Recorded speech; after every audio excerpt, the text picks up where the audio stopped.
बिहार को लेके क्या स्ट्रैटेजी होगी, इसको हम लोग देखेंगे क्या होता है। को विश्वास है कि बिहार में इंडिया गठबंधन चुनाव जीतने जा रही है। पूरा यूपीए, पूरा इंडिया गठबंधन लड़ेगा, तब भी बिहार के मुख्यमंत्री नीतीश कुमार के। कांग्रेस और आरजेडी में कुश्ती चल रही, महाजंग चल रहा है।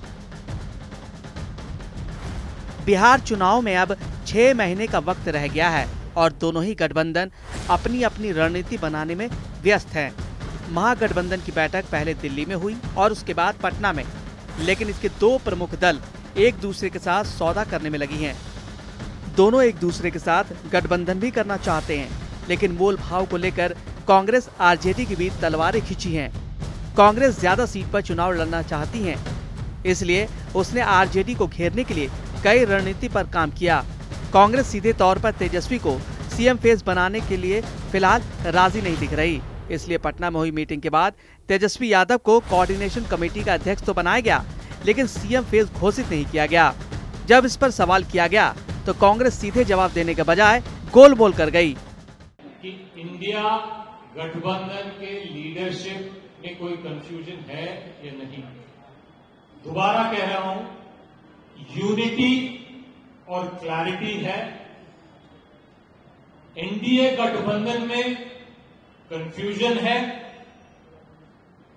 हरियाणा के मुख्यमंत्री आके घोषणा करके जाते हैं कि एनडीए गठबंधन के मुख्यमंत्री नीतीश कुमार जी नहीं सम्राट चौधरी जी बनेंगे। प्रधानमंत्री जी आते हैं, वो बोलते हैं यहां मुख्यमंत्री नहीं हम लाडला बनाने आए हैं। तो कंफ्यूजन इंडिया महागठबंधन में नहीं है, यूनिटी है, क्लैरिटी है। जहां पे कंफ्यूजन है, आपसे गुजारिश है कि वहां पे आप ये सवाल उठाएं। जब तेजस्वी यादव प्रेस के सामने मुखातिब हुए तो इस सवाल से बचने के लिए उल्टे एनडीए पर बरस पड़े। 20 साल से बिहार को इन्होंने इन्हीं की रिपोर्ट में, केंद्र सरकार की नीति आयोग की रिपोर्ट में देखें तो बिहार सबसे गरीब है।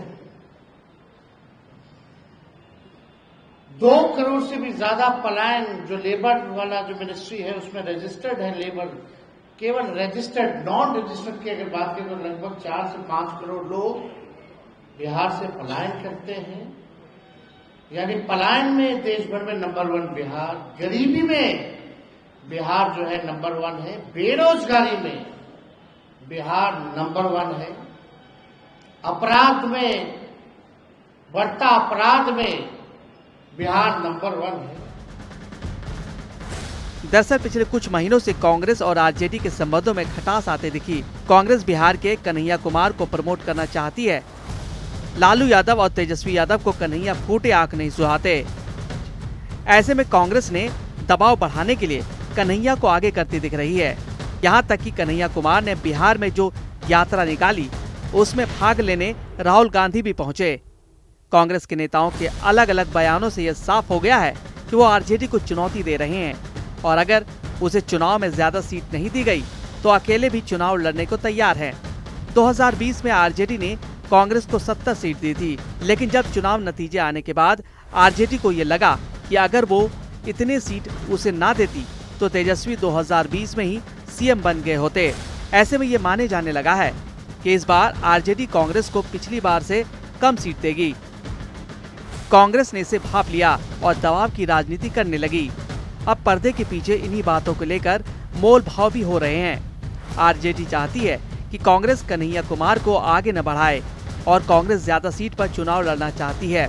अब ऐसे में दोनों दलों के बीच क्या बात हुई है, इसको लेकर खुले तौर पर कुछ सामने नहीं आया, लेकिन महागठबंधन की इस मीटिंग में कन्हैया कुमार का फ्रंट पर न दिखने से ऐसा लग रहा है कि दोनों ही दलों के बीच पिछली बार ऐसे ही समझौता हो सकता है। बदले में कांग्रेस को कन्हैया कुमार के बढ़ते कदम पीछे करने होंगे। महागठबंधन के बीच चल रही इस रस्साकशी का मजा एनडीए ले रहा है। आने वाले चुनाव में क्या चैलेंज आप मानते हैं? नहीं, कोई चैलेंज ही नहीं है। पूरा यूपीए, पूरा इंडिया गठबंधन लड़ेगा, तब भी बिहार के मुख्यमंत्री नीतीश कुमार जी। ऐसे में बड़ा सवाल ये है कि क्या महागठबंधन चुनाव से पहले एक होकर इतनी मजबूती से चुनाव लड़ पाएगा? और उससे भी बड़ा सवाल ये कि क्या नीतीश कुमार की अगुवाई वाले एनडीए को हरा पाएगा।